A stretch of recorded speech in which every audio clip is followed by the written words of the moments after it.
बच्चे के साथ अगर किसी भी तरह की ऐसी घटना हुई है जिसमें कि उसका मॉलेस्टेशन हुआ है, शारीरिक शोषण हुआ है, तो आपको जानकारी होनी चाहिए कि इसके लिए पॉक्सो एक्ट भी आ चुका है। पॉक्सो एक्ट है जो कि बच्चों के साथ हुए दुर्व्यवहार को लिए बहुत ज्यादा एक्टिव काम करता है।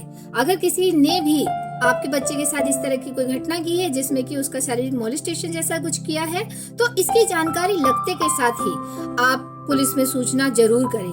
पुलिस तुरंत कार्रवाई करती है। कभी भी ऐसी घटनाओं को हल्के में ना ले या फिर रिश्तेदारी की बात कह के या आई गई बात कर दे, ऐसा बिल्कुल भी ना करे, क्योंकि अगर किसी ने भी बच्चे के साथ ऐसा किया है तो ये एक बहुत गंभीर अपराध है और इसके लिए कानून बहुत जल्दी से एक्शन लेता है।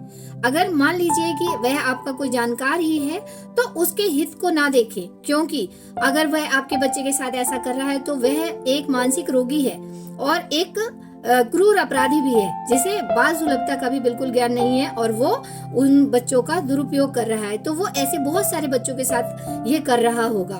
तो जल्द से जल्द एक्शन लेते हुए केस भी दर्ज करवाएं और अपने बच्चे की और बाकी लोगों की सहायता करें। बच्चे का मन जो होता है वो बहुत ज्यादा कोमल होता है।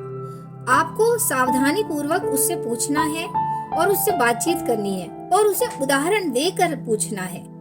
कई बार अगर वह लोगों से कट रहा है तो इसका सामान्य मतलब है कि उसके साथ कुछ ऐसी घटना हुई है जो कि वो लोगों से डरने लगा है, वह उनसे बचने लगा है। इसका मतलब यह हुआ कि किसी न किसी व्यक्ति के साथ वह जरूर जुड़ा हुआ था जिसने उसके साथ गलत व्यवहार किया है। यहाँ पर गलत व्यवहार किसी भी प्रकार का हो सकता है। हम अभी बच्चे के साथ होने वाले मॉलेस्टेशन के बारे में भी सोच सकते हैं, क्योंकि कई बार बच्चों को इस प्रकार से टच किया जाता है या उनसे ऐसी बातें कर दी जाती है जो कि बच्चे को बिल्कुल समझ में नहीं आती है और ना ही वह उसे मना कर पाता है, तो वह बचना शुरू कर देता है।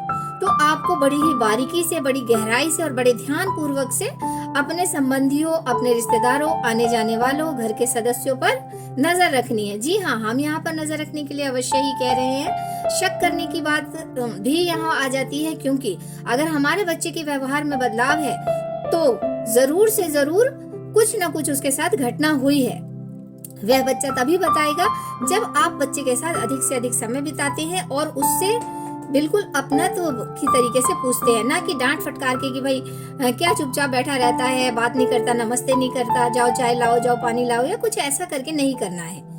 रिश्तेदार चले जाएं, पास पड़ोसी चले जाएं, उसके बाद अपने बच्चे के साथ बैठें और फिर उनसे पूछें कि क्या आपको किसी तरीके की समस्या है, क्या आपको किसी ने कुछ कहा है, क्या किसी ने टच किया है या कोई ऐसी बात कही है जो आपको अच्छी नहीं लगी। क्योंकि हमारे जो बच्चे होते हैं वो बहुत ही ज्यादा स्वभाव से शर्मीले भी होते हैं, संकोची भी होते हैं और उनके पास शब्दों की बहुत कमी होती है। जो पर्टिकुलर शब्द उनको बताने चाहिए वो नहीं बता पाते।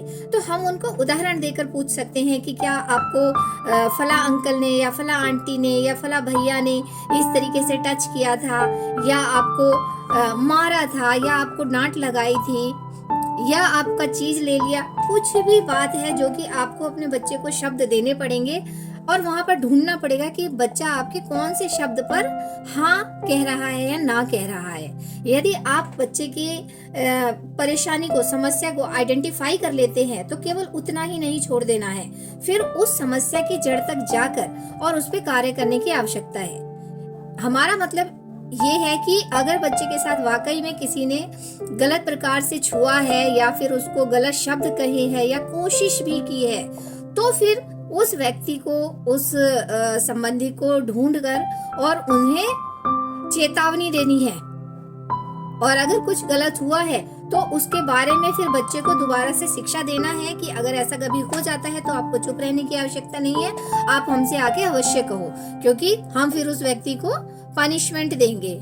यहाँ ये बहुत गंभीर बात है। माता पिता बच्चे की ऐसी चीजों को जिसमें बच्चा चुप हो जाता है, शांत हो जाता है, पास पड़ोसियों से बात नहीं करना चाहता या आने जाने वालों से कटने लगता है, तो वे समझते हैं कि अब इसका मूड खराब है। लेकिन ये मूड खराब होने की बात नहीं है, ये कोई गंभीर समस्या भी हो सकती है। ये मॉलेस्टेशन जैसा केस भी हो सकता है और अपने सगे संबंधी, नजदीकी, जानकार लोग बच्चे के विश्वास का तथा आपके विश्वास का फायदा उठाते हुए उसके साथ ऐसी चीजें करते हैं जो कि बच्चा आपसे कह नहीं पाता। बच्चा समझता है पर उसके पास भाषा नहीं होती है, शब्द नहीं होते हैं। तो बच्चे के आप खुद भाषा बनिए और उसे सिखाइए, समझाइए। उदाहरण देकर भी बात कर सकते हैं, चित्र दिखाकर बात कर सकते हैं। तो उस तरीके से फिर जब आप बात करेंगे तो बच्चा आपको अपने साथ हो रही समस्याओं के बारे में बताएगा। धन्यवाद।